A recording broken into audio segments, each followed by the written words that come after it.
أعوذ بالله السميع العليم من الشيطان الرجيم من همزه ونفخه ونفثه بسم الله الرحمن الرحيم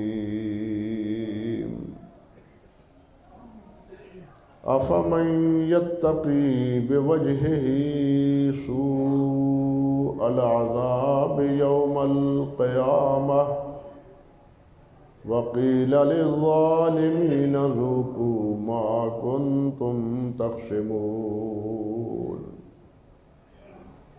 كذب الذين من قبلهم فأتاهم العذاب من حيث لا يشعرون فأذاقهم الله الخزي في الحياة الدنيا ولعذاب الآخرة أكبر لو كانوا يعلمون سبحان ربك رب العزة عما يصفون وسلام على المرسلين والحمد لله رب العالمين۔ محترم معزز سامعین کرام، عزت مآب میری بہنوں بیٹیوں، ان آیات مبارکہ سے پہلے اللہ سبحانہ و تعالی نے دو قسم کے انسانوں کا تذکرہ فرمایا ہے۔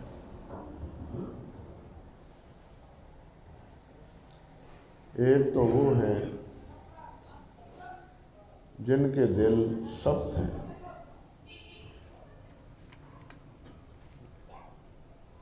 قاسیت قلوب، جن کے دل سخت ہیں، ان پر اللہ کا کلام اثر ہی نہیں کرتا، اور اللہ ذو الجلال والاکرام کی نازل کی ہوئی ہدایت پر ان کی کوئی توجہ ہی نہیں۔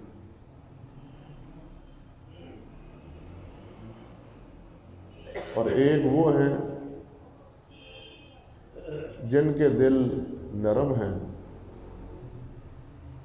اللہ کا کلام سنتے ہیں، ان کے دل میں خشیت پیدا ہو جاتی ہے، ان کے رونگٹے کھڑے ہو جاتے ہیں،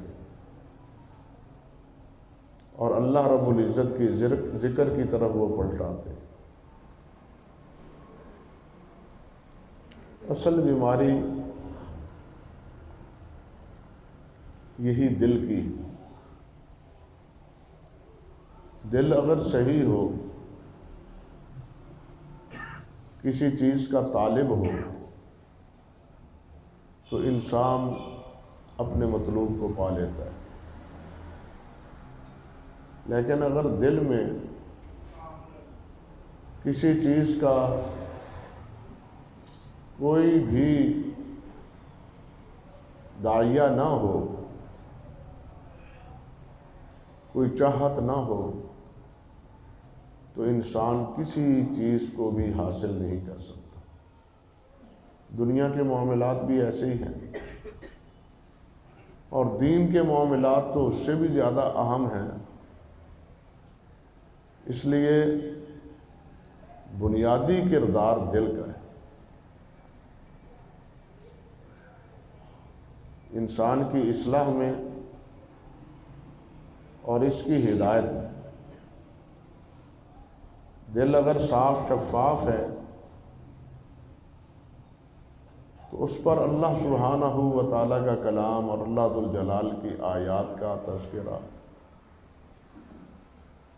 اس کے لیے ہدایت اور رہنمائی کا ذریعہ بن جاتا ہے۔ حدیث پاک میں بھی آیا ہے، رسول اللہ صلی اللہ علیہ وسلم نے ارشاد فرمایا، الا ان فی الجسد مضغہ اذا صلحت صلح الجسد کلہ وَإِذَا فَسَدَتْ فَسَدَ الْجَسَدُ كُلُّهُ۔ جسم میں ایک بوٹی ہے، ایک ٹکڑا ہے، اگر وہ صحیح ہے تو سارا جسم صحیح ہے، سارے معاملات گویا کہ صحیح، اور اگر وہ صحیح نہ ہو تو پھر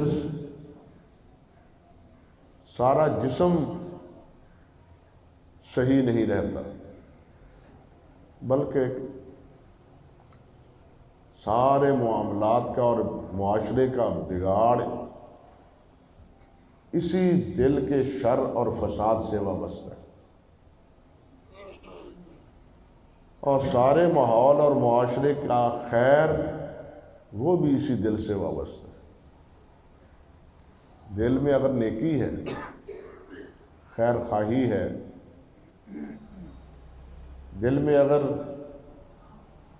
انسانوں کے ساتھ بھلائی ہے، تو وہ دل بہتر سوچے گا، فساد سے بچے گا، شر سے بچے گا، فتنوں سے بچے گا۔ لیکن اگر دل میں ہوس ہے، لالچ ہے، بغض ہے، تکبر ہے، تو پھر کبھی بھی معاملہ اور زندگی کے کبھی بھی مراحل وہ درست سمت پر نہیں جاتے۔ تکبر کی وجہ سے انسان دوسرے کو حقیر سمجھتا ہے، ذلیل سمجھتا ہے، کمزور سمجھتا ہے، اور اپنی بڑائی اور تکبر کے لیے ہر حربہ اختیار کرنے کے لیے تیار ہو جاتا ہے۔ آئے دن ماحول اور معاشرے میں یہ چیزیں رونما ہوتی رہتی ہیں۔ دل میں اگر ہرس اور لالچ ہے مال کا، تو پھر مال کمانے کے لیے ہر جائز اور ناجائز طریقہ انسان اختیار کرتا ہے، وہ حلال ہو یا حرام۔ اس امتیاز سے بالکل بے نیاز ہو کے وہ اپنی اس ہرس اور اپنی اس ہوس کو پورا کرنے کی کوشش کرتا ہے۔ یہ جو اللہ سبحانہ و تعالیٰ نے اور نبی علیہ السلام نے حدود کا نظام قائم کیا ہے، چوری پر ہاتھ کاٹ دو، بدکاری ہو تو درے لگاؤ یا سنسار کر دو، شادی چھوڑا ہے، کسی پر تہمت لگاتا ہے تو اس پر بھی درے لگاؤ۔ یہ جو درے لگانا، مار پیٹ اور جیل بھیجنے کا نظام ہے، جس کو حدود کا نظام کہتے ہیں، یہ اصل اصلاح کی بنیاد ان چیزوں پر نہیں ہے۔ بنیادی بات سمجھیں، ہمارے اصلاح کی بنیاد یہ حدود نہیں ہے۔ حدود تو ہیں تنگ آمد بجنگ آمد، اس کا مصداق ہے۔ ہماری اصلاح کے لیے یہ دل کا معاملہ ہے۔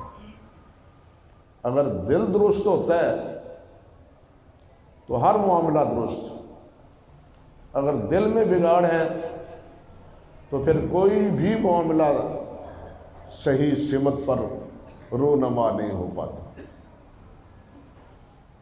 ہم کہتے ہیں چور کے ہاتھ کاٹیں، چور کو سزا دیں۔ مجھے آپ بتلائیں کہ کتنے چور ہیں جو جیلوں میں ہیں، کتنے قاتل ہیں جو جیلوں میں ہیں، جیلوں سے نکل کے کیا وہ توبہ کر لیتے؟ وہ قتل گری، ڈاکہ زنی، بدکاری، چوری چھوڑ دیتے سزا پانے کے بعد؟ یہ سزا علاج نہیں ہے، علاج دل کی اصلاح ہے۔ دل کو سمجھانا ہے، دل کی تربیت ہے، اسے واش کرنے کی ضرورت ہے، اسے صاف کرنے کی ضرورت ہے۔ تو یہاں بھی ایک کیٹیگری وہ ہے جن کے دل سخت ہیں، کوئی چیز اس پر اثر ہی نہیں کرتی، اور ایک وہ ہیں جن کے دل نرم ہے۔ جب وہ قرآن مجید کی آیات سنتے ہیں ان کے رونگٹے کھڑے ہو جاتے ہیں، رونے لگتے ہیں، اللہ کے ذکر کی طرف مائل ہو جاتے ہیں، اطاعت اور فرم برداری کا جذبہ موجزن ہو جاتا ہے، نافرمانی اور معصیت کے خطرات اور اثرات وہ دور ہو جاتے ہیں۔ یہ پہلے آیات میں ان دونوں صنف اور دونوں قسم کے انسانوں کا تذکرہ ہے۔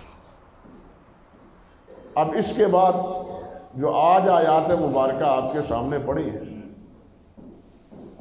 ان میں اللہ سبحانہ و تعالیٰ نے ان لوگوں کے انجام سے خبردار کیا ہے جن کے دل سخت ہیں، جو اللہ اور اللہ کے رسول کی نافرمانی اختیار کرتے ہیں، جو کفر و شرک کی راہ اختیار کرتے ہیں توحید اور اطاعت اور فرم برداری کی بجائے،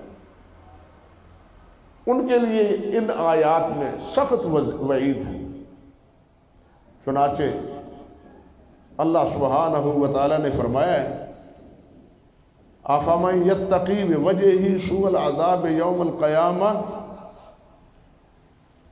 کیا وہ شخص جو قیامت کے دن اپنے منہ سے برے عذاب کو روکتا ہے، اللہ، یہ اس کی بہت ہی بے بسی اور عذاب کی خوفناکی کا اشارہ ہے۔ اللہ اکبر۔ یہ چہرہ جس میں اللہ ذوالجلال والاکرام نے 4 حواس بنائے، آنکھیں اس میں ہیں، کان اس میں ہیں، زبان اس میں ہے، ناک اس میں ہے، اشیاء کو معلوم کرنے کے لیے یہ چہرہ ہے اور بنیادی کردار ادا کرتا ہے، بلکہ باہم آپس میں تعارف اس کا سبب بھی یہی چہرہ ہے۔ چہرے کی اہمیت ہی کی وجہ سے نبی علیہ السلام نے یہ حکم فرمایا ہے کہ کسی کو چہرے پہ مت مارو، انسان ہی نہیں بلکہ حیوان کے بارے میں بھی نبی علیہ السلام نے فرمایا کہ حیوان کو چہرے پر بھی مت مارو، چہرے پہ نہیں مارنا چاہیے۔ ہمارے ہاں تو عام طریقہ ہے جب کوئی بچہ غلطی کرے، جب کوئی شاگرد استاد کے سامنے نالائکی کرے تو جناب دائیں بائیں ہاتھ سے چہرے کو پیٹا جاتا ہے، حالانکہ یہ بالکل ناجائز۔ چہرے پر ضرب لگانا اس سے اللہ کے رسول صلی اللہ علیہ وسلم نے روکا ہے۔ یہ چہرے کی عظمت کی ایک علامت، انسان کی یہ ایک پہچان ہے، اور اس پہچان کے لیے جب حرب و ضرب کا مرحلہ آتا ہے تو انسان سب سے پہلے اسی چہرے کو بچاتا ہے۔ لڑائی ہو، جھگڑا ہو، دنگا فساد چل نکلے تو انسان ہاتھ سے بچاؤ کرتا ہے، بازوؤں سے بچاؤ کرتا ہے، ہاتھ سے بچاؤ کرتا ہے کہ چہرے پر نہ لے، یا چہرہ بچا رہے۔ اللہ اکبر کبیر۔ لیکن قیامت کے دن اللہ ذوالجلال والاکرام فرماتے ہیں أَفَمَن يَتَّقِي بِوَجْهِهِ سُوءَ الْعَذَابِ يَوْمَ الْقِيَامَةِ، کہ کیا وہ انسان جو قیامت کے دن برے عذاب سے بچنے کے لیے کیا حیلہ اختیار کرے گا، اپنے چہرے کو سامنے رکھے گا۔ کیوں؟ ہاتھ پاؤں تو جھگڑے ہوئے ہوں گے، وہ تو کئی ہاتھ لمبی زنجیروں میں قید ہوگا، گلے میں توق پہنے ہوئے ہوں گے، اکڑی ہوئی گردن ہوگی، ہاتھ تو بندھے ہوئے ہوں گے، باقی بچے گا تو چہرہ بچے گا۔ عذاب کے تھپیڑے، فرشتوں کی مار، وہ اسی چہرے پر قیامت کے دن جہنمی کو ملے گی۔ تو یہاں اللہ ذوالجلال والاکرام نے یہی بات ارشاد فرمائی اور یہاں یہ بات بھی سمجھنے والی ہے کہ وجہ ان کا کے معنی چہرہ ہے. چہرہ سامنے کی چیز ہوتی ہے. سب سے پہلے انسان کے سامنے جو چیز آتی ہے وہ انسان کا چہرہ آتا ہے, وہی نظر آتا ہے, باقی پر تو لباس ہوتا ہے. وجہ کے معنی چہرہ بھی اسی لیے ہے کہ وہ سامنے ہے, ورنہ وجہ کا اطلاق سامنے کی چیز یا صبح کی چیز, ابتدائی چیز, اس پر بھی اس کا اطلاق ہوتا ہے, اسی معنی کی مناسبت سے. اللہ اکبر کبیر. اللہ سبحانہ و تعالی نے یہودیوں کی خواصوں کا تذکرہ کرتے ہوئے فرمایا ہے وَقَالَتْ طَائِفَةٌ مِّنْ أَهْلِ الْكِتَابِ آمِنُوا بِالَّذِي أُنزِلَ عَلَى الَّذِينَ آمَنُوا وَجْهَ النَّهَارِ. اب یہاں غور کیجئے, وجہ النہار, یہی وجہ جو لفظ یہاں استعمال ہوا ہے جس کی جمع وجوہ. یہ یہودی کیا کہتے تھے منافقوں کو اور اپنے ہم نواؤں کو کہ تم جاؤ اور مسلمانوں کی, نبی علیہ السلام کی مجلس میں بیٹھو اور وہاں سنو کیا کہا جا رہا ہے, کیا چیز نازل کی ہوئی جا رہی ہے, اللہ تعالیٰ کی طرف سے کیا کہتے ہیں کہ ہم پر یہ آیت نازل ہوئی ہے, کہ یہ حکم نازل ہوا ہے, سنو. اور پھر کیا کہا کہ جب دن کا پہلا حصہ ہو, ابتدائی حصہ ہو, سامنے کا حصہ ہو, اس وقت ایمان لے آؤ, ایمان کا اظہار کرو. ہم بھی مسلمان ہیں, ہم بھی ایمان لے آئے, لیکن وَاغْفِرُوا آخِرَهُ لَعَلَّهُمْ يَرْجِعُونَ. لیکن جب دن کا آخری حصہ ہو تو کفر اختیار کرو, کافر بن جاؤ, پھر یہودی ہو جاؤ. لَعَلَّهُمْ يَرْجِعُونَ, شاید وہ اسی ہیلے سے, ہماری اس ترتیب سے یہ بھی پھر جائیں, یہ سمجھیں کہ یہ اہل کتاب ہیں, پہلے مسلمان ہوئے تھے, ہماری باتیں سن کے, قرآن سن کے, اب دوبارہ انہوں نے اگر کفر اختیار کیا ہے تو کوئی اس میں کمزوری ہے نا, کوئی غلطی ہے نا, کوئی کمی ہے نا, تبھی تو انہوں نے کفر اختیار کیا, ورنہ صبح تو کہتے تھے ہم بھی مسلمان ہیں. یہ ان کی ایک سازش تھی, ایک پلاننگ تھی ان کی, تاکہ یہ مسلمان یہ کافر ہو جائیں. اعوذ باللہ من الشیطان الرجیم. یہاں بھی اللہ سبحانہ و تعالیٰ نے یہی وجہ النہار لفظ استعمال کیا ہے کہ دن کے پہلے حصے میں, ابتدائی حصے. تو وجہ کے اصل معنی جو ہیں وہ انسان کے سامنے کا حصہ, ابتدائی حصہ. اللہ اکبر کبیر. اور اللہ نے فرمایا یہاں کہ ان کا وہ اپنے چہرے پر بچیں گے. اب اس کا جواب کیا ہے یا اس کی خبر کیا ہے وہ یہاں محذوف ہے, اس کا ذکر نہیں ہے کہ ان کا انجام آگے کیا ہے.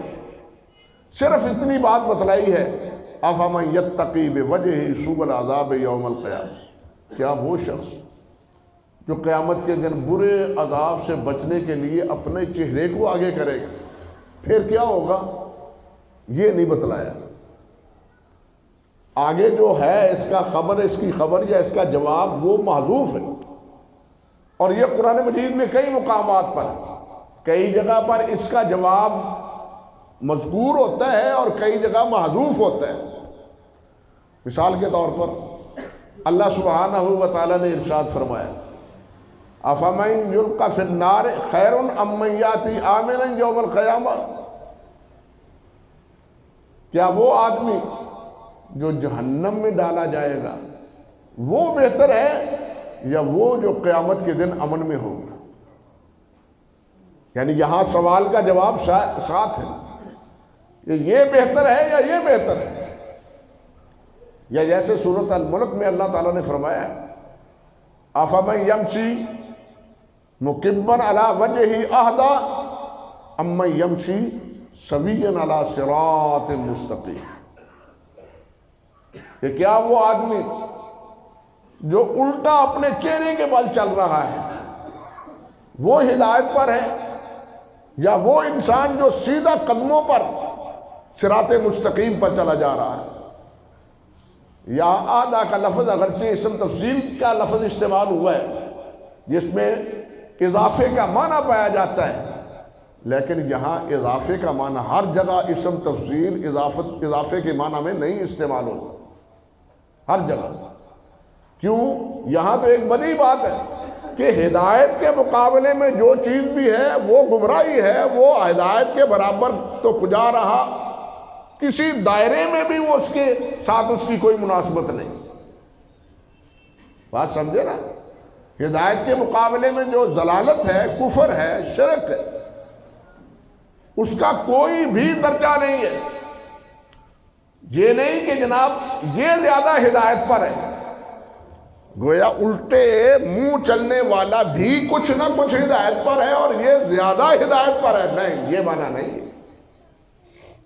کیونکہ اسم تفضیل کا ہر جگہ وہ اضافہ فضیلت والا نہیں شمار کیا جاتا، اور اس کی بہت سے قرآن مجید میں امثلہ اور حدیث میں بھی اس کی امثلہ موجود ہے۔ تو یہاں بھی اس کی خبر مذکور ہے کہ دونوں میں ہدایت پر کون ہے؟ ظاہر بات ہے کہ جو صاف راستے پر سیدھے قدموں پر چل رہا ہے ہدایت پر وہی ہے، جو الٹے سر کے بل چل رہا ہے وہ ہدایت پر، وہ صحیح طریقے پر نہیں ہے۔ اللہ اکبر کبیرہ۔ اور رہا ان حضرات، ان لوگوں کے لیے، مشرکین کے لیے، کفار کے لیے یہ سزا جہاں جس طرح فرمایا وَقِيلَ لِلظَّالِمِينَ ذُوقُوا مَا كُنْتُمْ تَكْسِبُونَ، اور کہا جائے گا، ظالموں سے کہا جائے گا کہ جو کچھ کسب کرتے رہے ہو اس کا مزہ چکھو۔ یا دو چیزیں، پہلے تو لفظ ظلم ہے۔ ظلم ہر اس چیز کو کہتے ہیں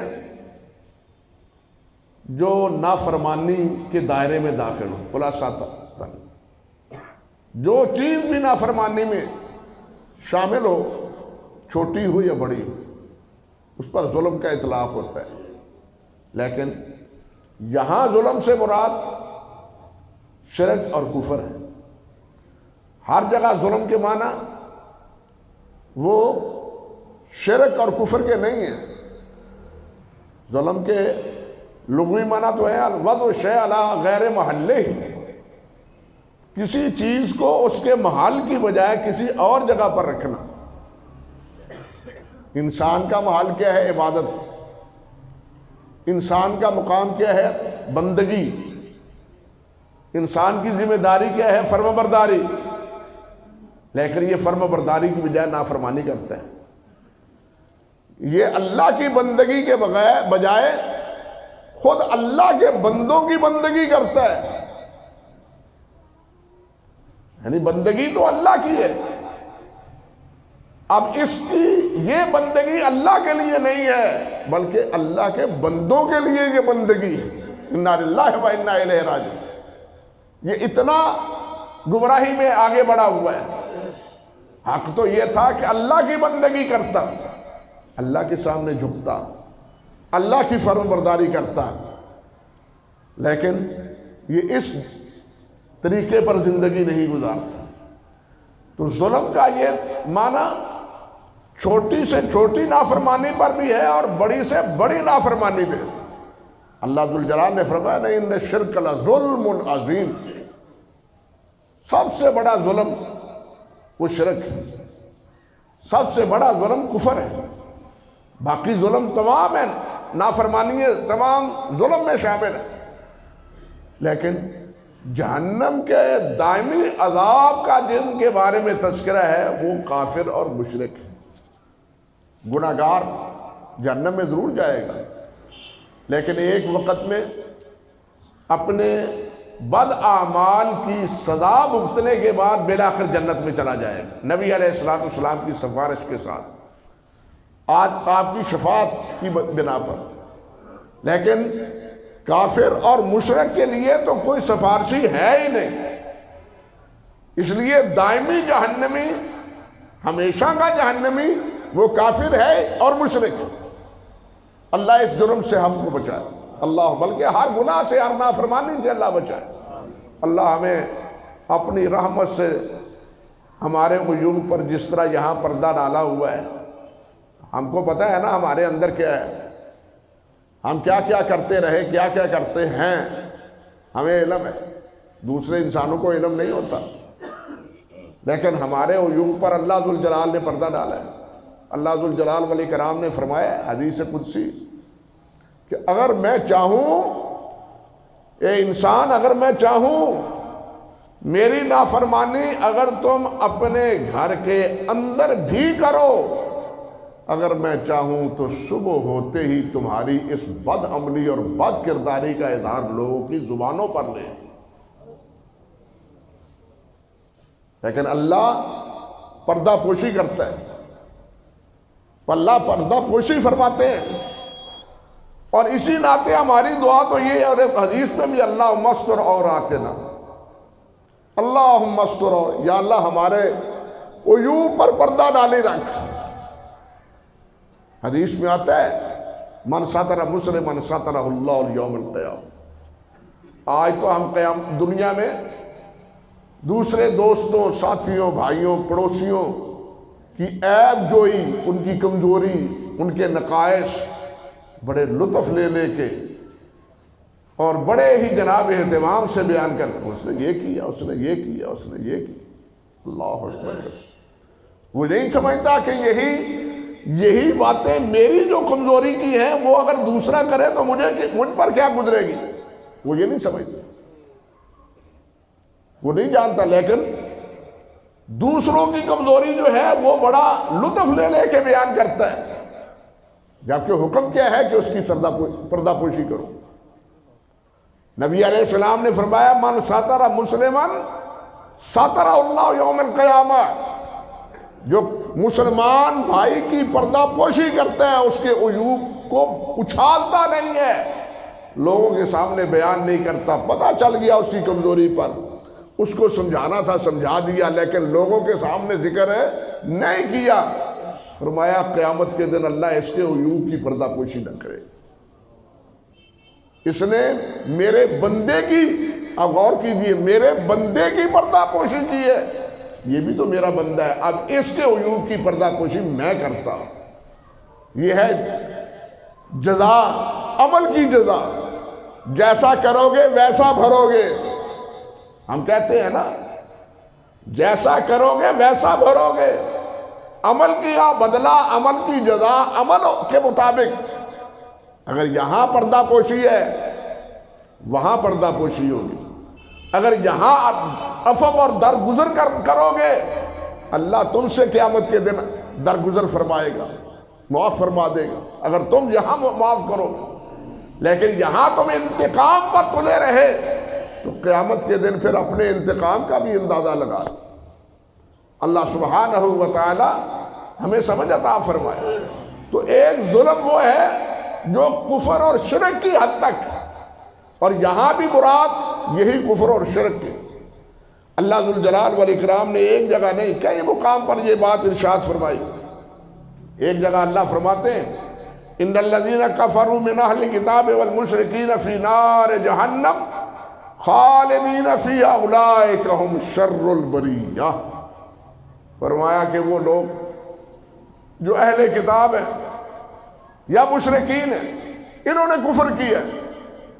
اب یہاں غور کریں، اہل کتاب کو کفر کے لفظ سے تعبیر کی ہے۔ کتاب ہے، تورات ہے، انجیل ہے، زبور ہے، لیکن کافر ہیں۔ سوچئے ذرا، تورات اللہ کی کتاب نہیں، انجیل اللہ کی کتاب نہیں، زبور اللہ کی کتاب نہیں، سب اللہ کی کتابیں ہیں، وہ ان کو مانتے ہیں اور اس کے مدعی ہیں کہ ہم اس کے پیروکار ہیں، لیکن اللہ ذوالجلال کیا فرماتے ہیں؟ تم کافر ہو۔ اللہ ذوالجلال فرماتے ہیں کہ تم کافر ہو۔ آخر اس کتاب کو اور نبی کو ماننے کے بعد وہ کافر کیسے؟ یہ مسئلہ بھی سمجھنے والا ہے۔ دیکھیے کفر اور اسلام کا جو تعلق ہے، کفر اور اسلام کا جو تعلق ہے، وہ نبی کے ماننے اور نبی کے انکار سے وابستہ ہوتا ہے۔ شرک کا جو تعلق ہے وہ اللہ کے ساتھ کسی کو اللہ کے ساتھ اللہ کی صفات میں اللہ کی ذات میں شریک کرنے سے شرک بنتا ہے، اور کفر وہ نبی کے انکار پر ہوتا ہے۔ حالانکہ پہلے انبیاء کے وہ ماننے والے ہیں، جس طرح وہ اللہ کے نبی ہیں اسی طرح حضرت محمد رسول اللہ صلی اللہ علیہ وسلم یہ اللہ کے نبی ہیں۔ جس طرح وہ اللہ کی کتابیں ہیں اسی طرح یہ بھی اللہ کی نازل کی ہوئی کتاب ہے۔ آخر کیا وجہ ہے کہ اللہ کی ان نازل کی ہوئی کتابوں کو تم مانتے ہو، اللہ کے ان بھیجے ہوئے رسولوں کو مانتے ہو، اور میری اس کتاب کو اور میرے اس رسول کو کیوں نہیں مانتے؟ اللہ نے فرمایا تم کافر ہو، کیونکہ تم نے انکار کیا ہے میرے رسول کا اور میری کتاب کا انکار کیا ہے، اس لیے تم کافر ہو۔ نبی کو ماننے کے باوجود بھی اور اپنی کتابوں کو ماننے کے باوجود، اب ذرا سوچیں ذرا کہ اگر وہ دوسری کتابیں ماننے کے باوجود کافر ہیں اور ہم اللہ کی کتاب بھی مانیں، اللہ کے نبی علیہ السلام کو بھی مانیں، اللہ کی کتاب کو بھی مانیں، اللہ کے رسول صلی اللہ علیہ وسلم کو بھی مانیں، لیکن منمانی اپنی کریں، تابعداری کسی اور کی کریں، فرم برداری کسی اور کی کریں، بندگی اللہ کے علاوہ کسی اور کی کریں، تو پھر مجھے سمجھائیے ہم نے اللہ اور اللہ کے رسول، اللہ کی کتاب کو اور اللہ کے رسول کو کیا مانا ہے؟ اللہ کے رسول کو ماننے کا تقاضا تو یہ ہے کہ سمعنا وَأَطَعْنَا، ہم نے سن لیا ہم اطاعت کریں گے، یہ ہے ماننے کا تقاضا۔ سمعنا وَأَطَعْنَا، ہم نے سنا اور ہم اطاعت کریں گے۔ سمعنا وَعَصَيْنَا، ہم نے سن لیا اور نافرمانی کریں گے، یہ تو یہودیوں کا کردار ہے۔ قرآن نے بتلایا ہے کہ سمعنا، یہودی کیا کہتے ہیں؟ سمعنا وعصینا، سن لیا ٹھیک ہے، تمہاری باتیں سنتے مانتے نہیں ہیں۔ بھائی اگر سننے کے باوجود ماننا نہیں ہے، اس پر عمل نہیں کرنا، تو پھر ہمیں اپنے ایمان پر نظر ثانی کرنی چاہیے۔ جب ہم عمل ہی نہیں کرتے، سب سے بڑا حکم تو نماز کا ہے، نماز ہی نہیں پڑھتے، رمضان آئے روزے ہی نہیں رکھتے، پیسے ہیں تو زکوٰۃ ہی نہیں دیتے، کمانے کا طریقہ ہے تو سود ہی نہیں چھوڑتے، اللہ اکبر کبیرہ، تو ہمارا ایمان کس درجے میں ہے؟ ہمیں سوچنا چاہیے، فکر کرنی چاہیے کہ ہم ایمان لاتے ہوئے بھی وہی کام کرتے ہیں جو ایمان نہ لانے والے کرتے ہیں، جو ایمان نہ لانے والے کرتے ہیں، تو پھر ہمارے اور ان کے ایمان میں کیا فرق ہے؟ کیا اسی طرح معاشرہ بنتا ہے؟ کیا اسی طرح ماحول تبدیل ہوتا ہے؟ کیا اسی طرح ریاست جو ہے نا وہ ریاست مدینہ بنتی ہے؟ قطعاً نہیں۔ ریاست مدینہ بنی تھی سمعنا وَأَطَعْنَا، ہم نے سنا اور اطاعت کی، لیکن ہم تو وہ قوانین اور وہ اصول اور ضابطے طے کر رہے ہیں جو کتاب و سنت کے منافی اور مخالف ہیں۔ 100 بار بھی کہتے رہے کہ ریاست مدینہ، اس کے کہنے سے اللہ راضی نہیں ہوگا۔ اللہ راضی ہوگا اللہ اور اللہ کے رسول کی اطاعت اور فرم برداری سے، صرف کہنے سے نہیں، باتونی بننے سے نہیں۔ باتونی تو بہت لوگ بنے، تاریخ میں بڑے بڑے باتونی گزرے ہیں، اس سے ماحول نہ بدلتا ہے، نہ انسان بدلتا ہے، نہ معاشرہ بدلتا ہے۔ بدلتا ہے تو تب جب انسان اپنے آپ کو تبدیل کر کے اللہ اور اللہ کے رسول کا ہو جائے، اللہ اور اللہ کے رسول کا فرم بردار بن جائے، پھر ہر چیز بدل جاتی ہے۔ اللہ یہی تبدیلی ہمارے اندر پیدا فرمائے۔ ظالموں کا طریقہ اختیار نہ کرے بلکہ مومنین کا اور متقین کا طریقہ اختیار کرے۔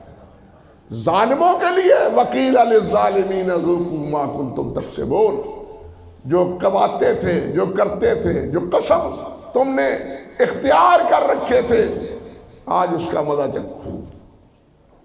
جو مسلسل جو تم نے قسم کر رکھا تھا، عمل اور قسم میں فرق ہے تھوڑا سا۔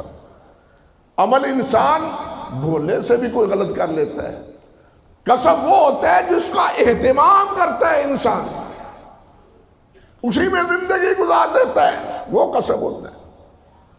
اللہ ہمیں ایسے غلط قسم اختیار کرنے سے اجتناب کرے، اور اللہ تعالی ہمیں فرما بردار اور اطاعت گزار بنائے۔ باقی جو بات ہے انہی آیات کے حوالے سے اللہ نے چاہا تو وہ آئندہ خطبے میں عرض کرنے کی کوشش کروں گا۔ وما توفیقی الا باللہ، سبحانک اللہم و بحمدک، اشہد ان لا الہ الا انت، استغفرک و اتوب الیک۔